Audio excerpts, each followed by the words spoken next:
नमस्कार दोस्तों, आज के इस पॉडकास्ट के अंक में आज हम मिलेंगे एक ऐसी शख्सियत से जिन्होंने सर्जन से लेकर अल्ट्रामैन तक का सफर पूरा किया और हम सब के लिए प्रेरणा के स्रोत बने।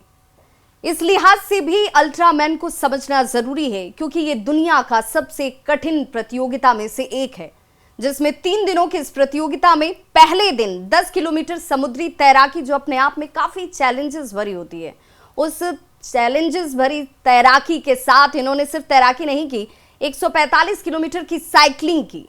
और इसके आगे दूसरे दिन और ज्यादा रोमांच आपको महसूस होगा जब 145 किलोमीटर की साइकिलिंग पहले दिन पूरी करने के बाद दूसरे दिन 281 किलोमीटर की साइकिलिंग पूरी की जाती है। और तब तीसरा दिन जब 84 किलोमीटर अल्ट्रा मैराथन दौड़ को पूरा कर बनते हैं अल्ट्रामैन। और इस अल्ट्रामैन की पूरी कहानी, इसके पूरे सफलता के पीछे के संघर्ष को भी जानेंगे कि कैसे अल्ट्रामैन तक का सफर पूरा किया। डॉक्टर विश्वनाथ तिवारी जी, बहुत स्वागत आपका हमारे इस पॉडकास्ट के अंक में। सर, सबसे पहले तो यही कि आखिर ये अल्ट्रामैन, एक आम आदमी इसे अल्ट्रामैन के शब्दों को, उसके पीछे के संघर्ष को कैसे समझे, ये पूरी कहानी क्या है? अल्ट्रामैन जो है ये एक ट्रायथलॉन गेम है और अल्ट्रामैन में जैसे कि ट्रायथलॉन गेम में पहले 10 किलोमीटर स्विम और साइकिलिंग, टोटल 421 किलोमीटर की साइकिलिंग और 84 किलोमीटर की दौड़ होती है। तीनों ही 36 घंटा के अंदर करना पड़ता है। और ये इनकी तैयारी जो है बहुत संघर्षमय होती है क्योंकि हम रूटीन लाइफ के साथ, फैमिली के साथ और अपना, मैं जैसे कि ऑन्को सर्जन भी हूँ, तो उसको बिज़ी रहते हुए भी फैमिली में, एक प्रोफेशंस में, जो कि हमारा प्रोफेशन में सर्जरी बहुत लॉन्ग ड्यूरेशन का होता है, हमें अर्ली मॉर्निंग में जग के इसकी ट्रेनिंग करनी पड़ती है। इंडिया में हमें जितनी फैसिलिटी है उसको गेन करते हुए, तो ये तैयारी जो है अपने आप में एक संघर्षमय है, जो 3 घंटा आपको डेली ही रूटीन संयम जीवन आपको व्यतीत करना होगा। तो इस सफलता के लिए, जैसे हम कहते हैं कि किसी भी सफलता के लिए आपको पहले त्याग करना पड़ता है, डेडिकेशन दिखाना पड़ता है, वो त्याग और डेडिकेशन इसमें भी आपको करना होगा, तब जाकर आपको ये सफलता मिलती है। आपके साथ, आप अकेले तो प्रतिभागी रहे नहीं होंगे, आपके साथ आपकी इस जर्नी में कितने प्रतिभागी रहे? प्रतिभागी इसमें पूरा वर्ल्ड वाइड 50 स्लॉट होते हैं, बट फाइनली 37 स्लॉट मिले थे पूरा वर्ल्ड वाइड पार्टिसिपेंट में। और 37 पार्टिसिपेंट में जो अल्ट्रामैन फाइनली बने वो 31 लोग फाइनल अल्ट्रामैन बने। कभी ऐसा लगा कि इस पूरी जर्नी में, चूंकि जितना आसान कहने में लगता है उतना ही ज़्यादा ये कठिन है, क्योंकि हम कह रहे हैं 10 किलोमीटर की स्विमिंग, लेकिन समुद्र में 10 किलोमीटर की स्विमिंग बहुत टफ है। कभी ऐसा लगा कि ये कर पाना मुमकिन होगा, नहीं होगा? कभी सेकंड थॉट आया? बिल्कुल, जो अल्ट्रामैन है ये खुद ही एक एक्सट्रीम इंड्योरेंस एथलीट है। मतलब आपकी इंड्योरेंस की टेस्टिंग होती है और 10 किलोमीटर समुद्र की तैराकी, 421 किलोमीटर की साइकिल, 84 किलोमीटर का दौड़ आपको 36 आवर के अंदर में करना है। और इस तैयारी करने के लिए आपको डेडिकेशन जो है बिल्कुल देना पड़ेगा, डिटर्मिनेशन, डिसिप्लिन लाइफ में रखना पड़ेगा, क्योंकि अगर आप कभी भी आपको लगेगा कि आप नहीं कर पा रहे हैं ये ट्रेनिंग, तो आपको हमेशा फील होगा कि हम हो सकता है ना कर पाए, क्योंकि ये एक बहुत बड़ा गेम है, बहुत बड़ा इंड्योरेंस गेम है, क्योंकि 1 घंटे आधे घंटा का नहीं है, 36 आवर का टोटल गेम है, 3 डेज का है, ये 3 दिन का ट्रायथलॉन गेम है। तो हमेशा ऐसा फील होता है कि हो सकता है आज हम कर रहे हैं, कल वाला इवेंट हो सकता है ना कर पाए। तो हमेशा फील होते रहेगा, ट्रेनिंग के दौरान भी होगा, ट्रेनिंग जब कर रहे हैं उस समय भी होगा, फीलिंग हमेशा होता रहेगा, बट आपकी जो डिटर्मिनेशन है ना, वो आपको फिनिश लाइन पे क्रॉस कर देगा। इसे हम ऐसे समझें कि ये फिजिकल गेम से ज्यादा मेंटल गेम है। बिल्कुल, मैं अगर बोलूं तो कोई भी स्पोर्ट्स गेम एक मेंटल स्ट्रेंथ के लिए बहुत इंपॉर्टेंट है, बहुत इंपॉर्टेंट है। आप मेंटली बहुत स्ट्रांग हैं और आप अपने लाइफ में डिटर्मिनेशन बहुत ही रखें कि हमें करना है, और मेंटली आप गोल फिक्स कर दिए कि आपको करना ही करना है। तो आप मेंटली जब स्ट्रांग हो जाते हैं तो आप ये इसको बिल्कुल कर लेते हैं।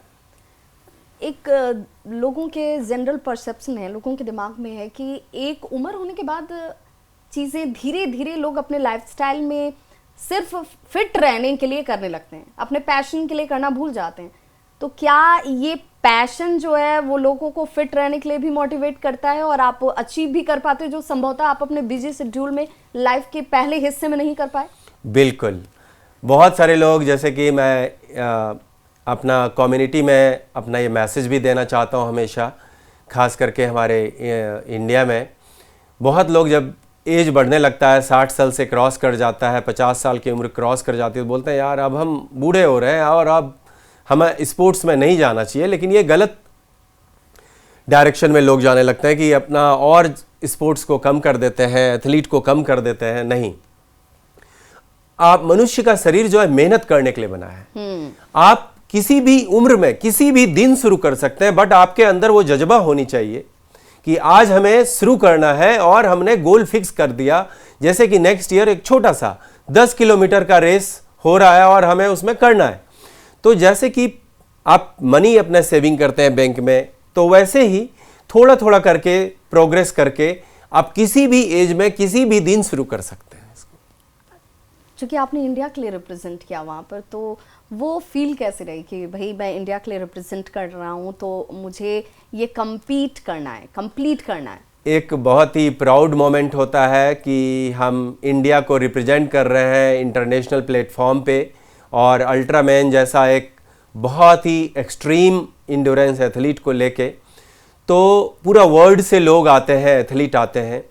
और जैसे कि आप फ्लैग भी देखेंगे तो सभी कंट्री का फ्लैग दिखेगा, जो भी कंट्री के पार्टिसिपेंट हैं। तो हमारा एक प्राउड मोमेंट होता है और हमें ऐसा लगता है कि हम नेशन को रिप्रेजेंट कर रहे हैं और हम किसी भी इस स्पोर्ट्स को पूरा करके अपने नेशन के इंडिया का नाम जो है वो रोशन करना है। फिनिश लाइन पे अपने प्राउड मोमेंट फ्लैग के साथ उसको क्रॉस करना है।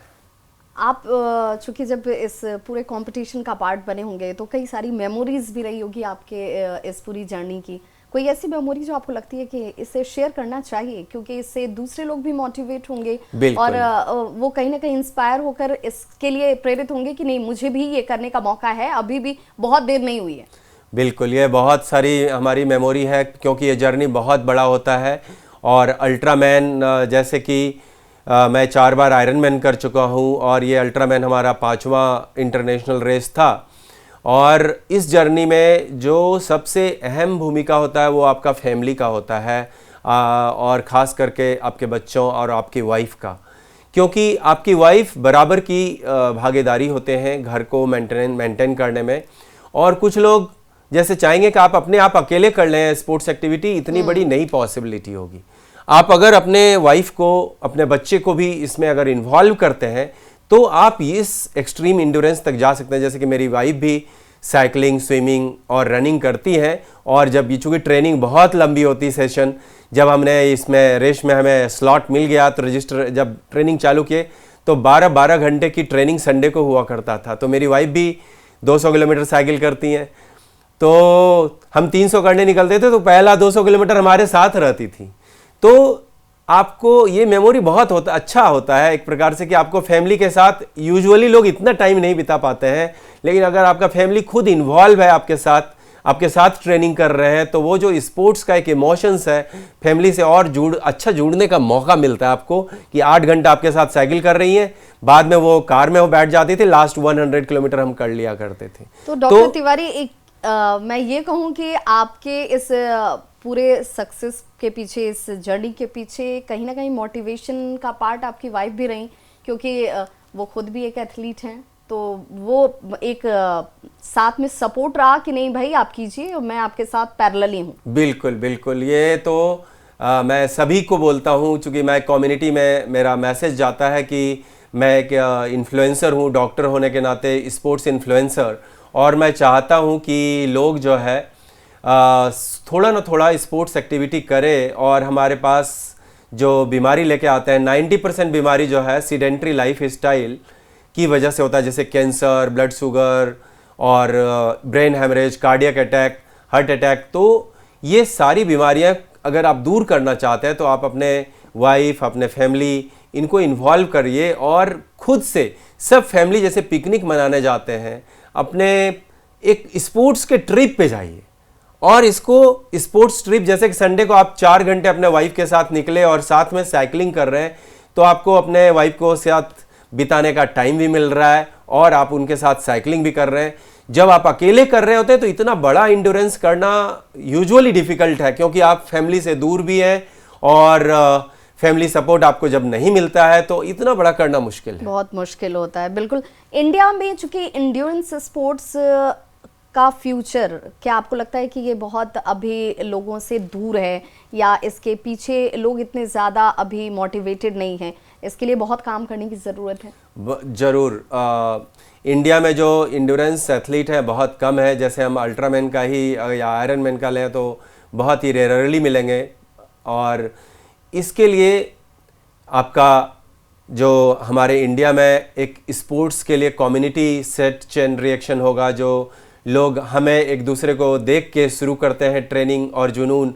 जैसे कि मैं बिजी प्रोफेशन में होते हुए भी टाइम निकालता हूं, तो मैं यही संदेश देना चाहता हूं कि आपके अंदर जुनून होना चाहिए, और जब आपके अंदर जुनून आएगा तो आप इंडिया में बहुत सारे अल्ट्रामैन और आयरन मैन हम बना सकते हैं। और मैं एक ट्रायथलॉन क्लब ऑफ इंडिया में बहुत लोगों को ट्रेनिंग भी देता हूं कि एक बहुत सारे बीमारियों से बचाने के लिए, चूँकि मैं डॉक्टर हूँ, तो ये चाहता हूँ कि हमारा जो सभी इंडियन पॉपुलेशन है और ये चाइल्डहुड से ही जर्नी शुरू हो जाए और उसी समय से ट्रेनिंग चालू हो जाए, तो ये करना बहुत ही आसान होगा। क्योंकि ये हमारे जो कम्युनिटी में है ये मिसिंग है, क्योंकि हमारा ये जो ट्रेनिंग है ये ट्रेनिंग नहीं हो पाता है।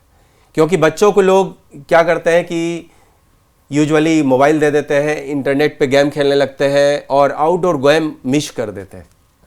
तो आपको जो हमारा फ्यूचर जनरेशन्स है, जो अपकमिंग जनरेशन्स है, उसको इन्वॉल्व करना बहुत ज़रूरी है फैमिली को, तभी हमारा इंडिया जो है बहुत सारे आयरन मैन और अल्ट्रामैन बनेंगे। बिल्कुल। आपको लगता है कि अभी इस अप्रोच की कमी है हमारे इंडिया में, कि हम बच्चों की जब अपब्रिंगिंग्स होती है उनके लाइफ स्टाइल में हम स्पोर्ट्स को ऐसे जोड़ दें कि ये आपके डेली रूटीन का हिस्सा होना चाहिए? बिल्कुल, यही तो मिसिंग है हमारे इंडिया में।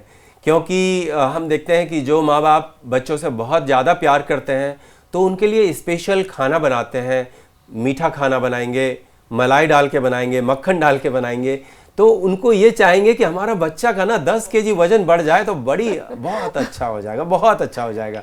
लेकिन मैं यही मैसेज देना चाहता हूँ डॉक्टर होने के नाते कि बच्चों में जो बीपी, शुगर, कार्डियक, कैंसर्स, ये इस्टेब्लिशमेंट चाइल्डहुड में हो जाता है कि इस बच्चे को इतना ओबेसिटी है, चाइल्डहुड ओबेसिटी है, तो ये बीमारी पकड़ सकता है।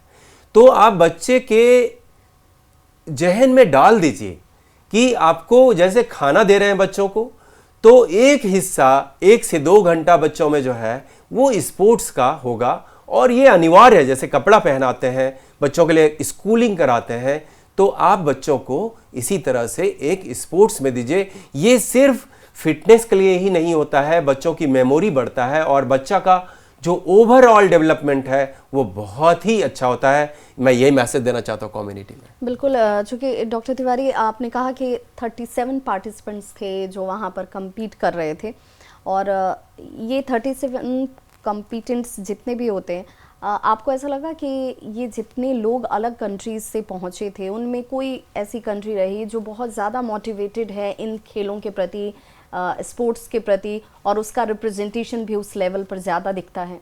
बिल्कुल। अगर हम बोले तो हमेशा मेरा ये 5वां इंटरनेशनल रेस था, बट अल्ट्रामैन तो पहला था।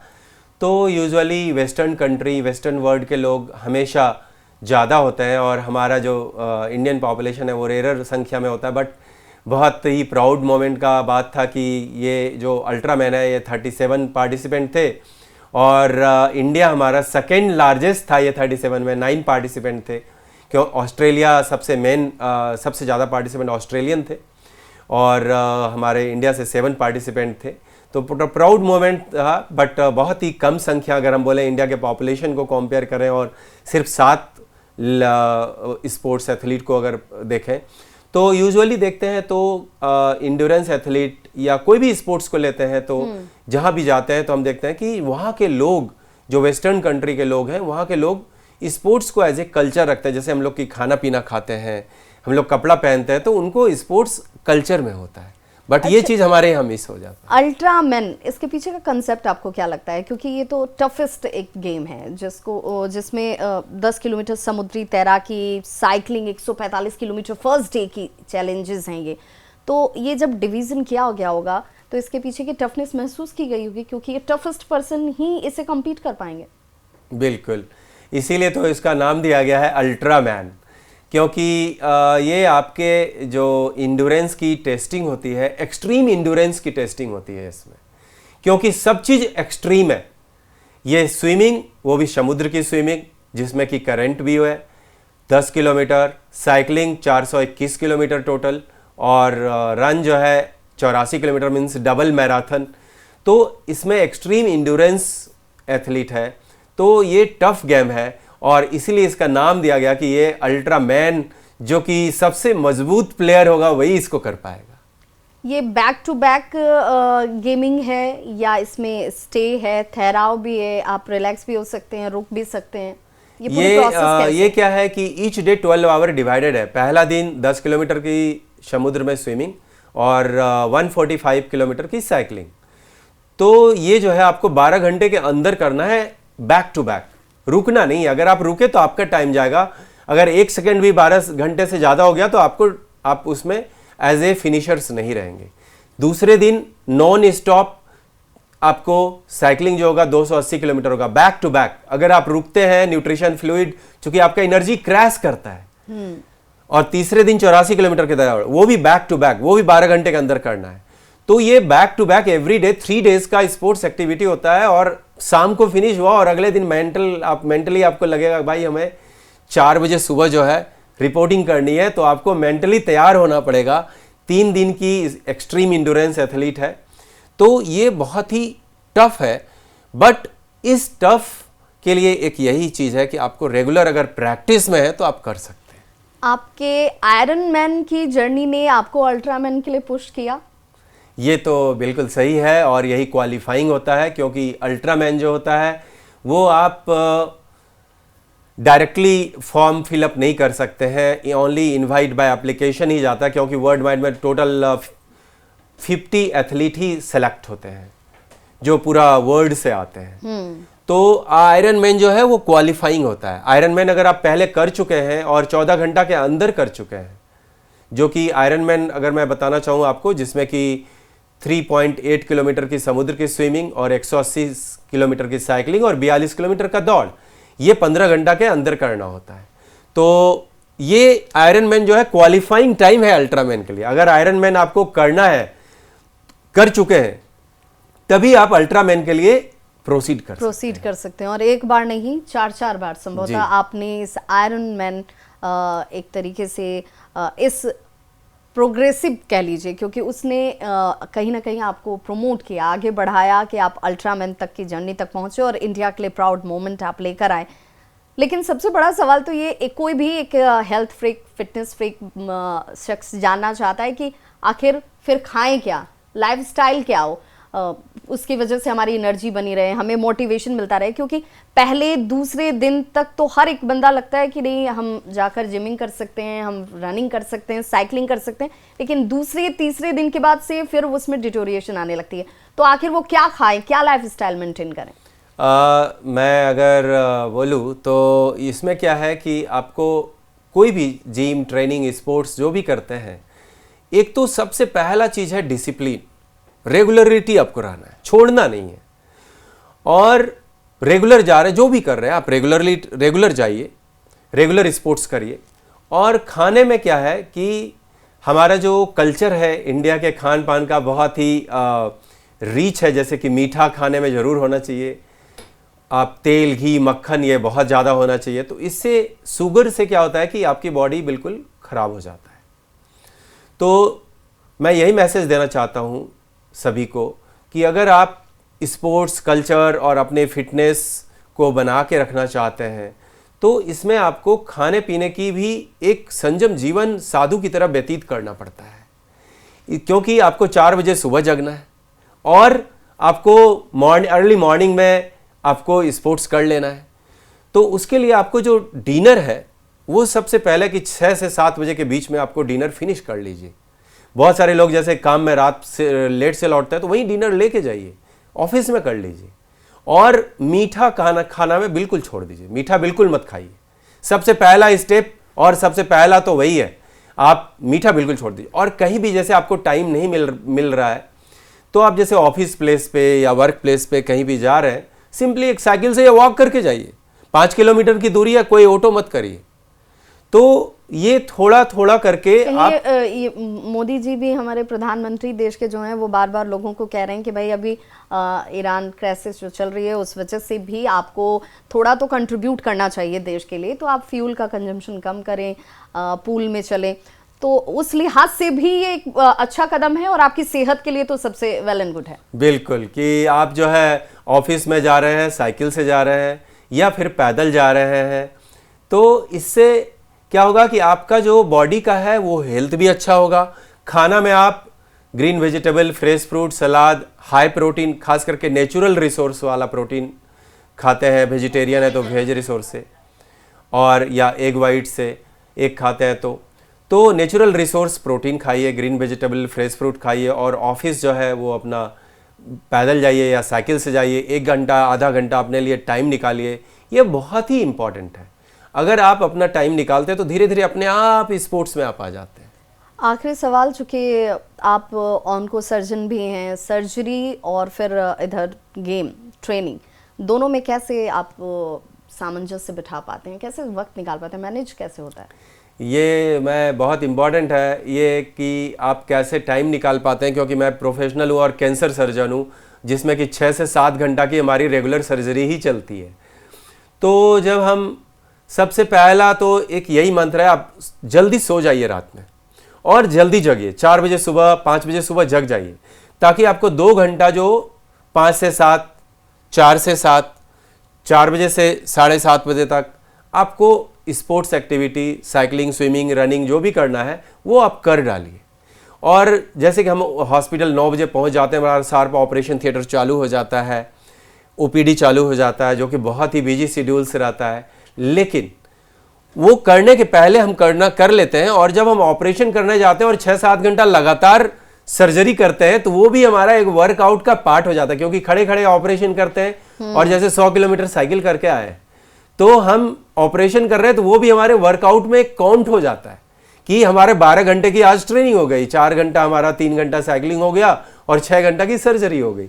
ये भी हमारा प्रोफेशन भी एक अहम रोल बनाता है, आता है। डॉक्टर विश्वनाथ तिवारी जी से सीखने, समझने और अनुकरण करने की ये ज़रूरत है कि डिसिप्लिन, डेडिकेशन बहुत ज़रूरी है। आप किसी भी क्षेत्र में हो, कोई भी काम कर रहे हो, उसके लिए, आपके खुद के लिए, आपके अपने शरीर के लिए, ताकि आप बीमारियों से भी बचें, आप फिट रहें और फिर आप उसके बाद तमाम अपने सपने जो हैं वो पूरे कर पाएँ।